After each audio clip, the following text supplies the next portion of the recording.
Hello everyone, welcome to the numerical problem of electrostatics. So இந்த வீடியோல பார்த்தீங்கன்னா electrostatic lessonல இருக்கிற numerical problem solve பண்ண போறோம்.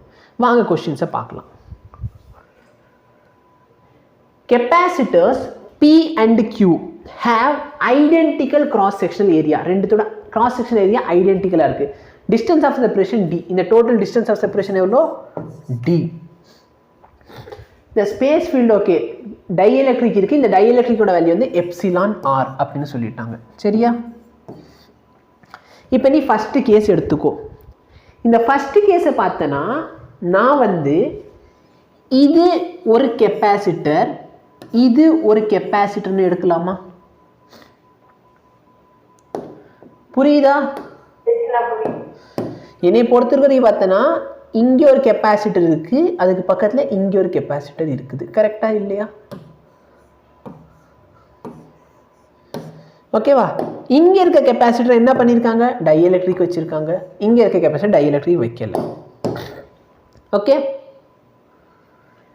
இப்போ இந்த கெப்பாசிட்டரோட கெப்பாசிட்டன்ஸ் எவ்வளோ? Epsilon naught. மொத்த ஏரியா ஏ, அப்போ பாதி ஏரியா எவ்வளோ? A by d. ஓகேவா? I mean A by 2, distance வந்து டி. இந்த கெப்பாசிட்டர் எவ்வளோ? Epsilon naught A by 2d. இங்கே டைஎலக்ட்ரிக் இருக்கனால இங்கே எப்சிலான் நாட் சேர்த்துக்கலாமா? புரியுதா? ஓகே, இப்போ இந்த ரெண்டு கெப்பாசிட்டர் எப்படி இருக்கு? இது பேரலா சீரிஸாக பார்க்கறது நிறைய பேருக்கு டவுட் வரும். நல்லா பாரு, இங்கே வந்த கரண்ட் வந்து இப்படியும் போகலாம் இப்படியும் போகலாம். கரெக்டா? ஐ மீன் எலக்ட்ரிக் ஃபீல்டு. அப்போ இது என்ன கெப்பாசிட்டர்? பேரலல். அப்போ இது ரெண்டுத்துக்கு எஃபெக்டிவ் என்ன பண்ணுவியா? ரெண்டுத்தையும் ஆட் பண்ணுவியா? Epsilon naught A by 2d common எடுத்துக்கோ. ஃபர்ஸ்ட் இதில் என்ன இருக்கும்?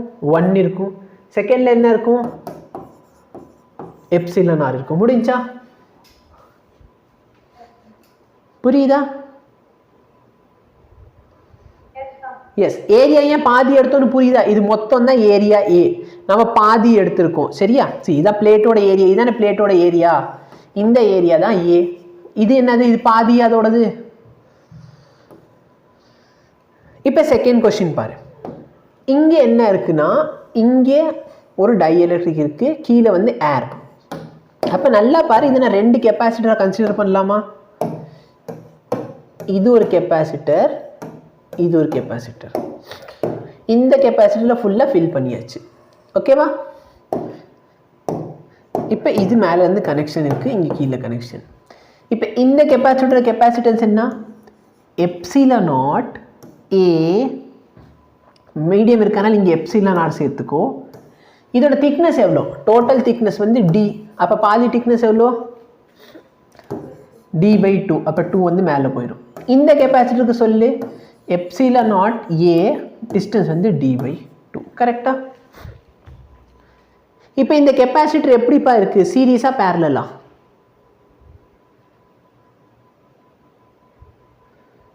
சீரீஸா பேரலலா? சீரீஸ். அப்போ நல்ல ஏன்? ஏன்னா மேலேருந்து வந்தது கீழ் வழியாக மட்டும்தான் போக முடியும். அப்போ இது சீரீஸ் ஆயிடுச்சு. சீரீஸ் ஃபார்முலா என்ன? C1 C2 by C1 plus C2. இதை மல்டிப்ளை பண்ணிக்கோ. C1 C2 by C1 plus C2. ரெண்டுத்தையும் ஆட் பண்ணுறப்பனா 2 epsilon naught A by d A common எடுத்து எப்சிலான் ஆர் ப்ளஸ் 1 எழுதலாமா? எழுதலாமா எழுதக்கூடாதா? இதுவும் இதுவும் கேன்சல் ஆயிடுச்சுன்னு சொன்னால் 2 epsilon naught A epsilon R divided by d into epsilon r plus 1. So maybe உங்கள் புக்கில் இந்த epsilon r divided by epsilon r plus 1 தனியாக எழுதியிருப்பாங்க. Yes, epsilon r by epsilon r 1 plus epsilon, நான் epsilon r plus 1 எழுதியிருக்கேன். சரியா? புரியலையா? அவங்க ஒன்று பண்ணல, இந்த எப்சிலான் ஆரை தனி எப்படி எழுதியிருக்காங்க. ஓகேவா?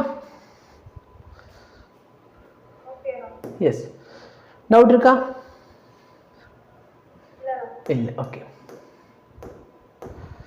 ஸோ இதோட பார்த்தனா ஃபர்ஸ்ட் லெசனில் இருக்கிற எம்சிக்யூ முடிஞ்சு நியூமரிக்கல் ப்ராப்ளம் முடிஞ்சு. உனக்கு வேறு டவுட் இருந்தால் நீ கேட்கலாம். தேங்க்யூ.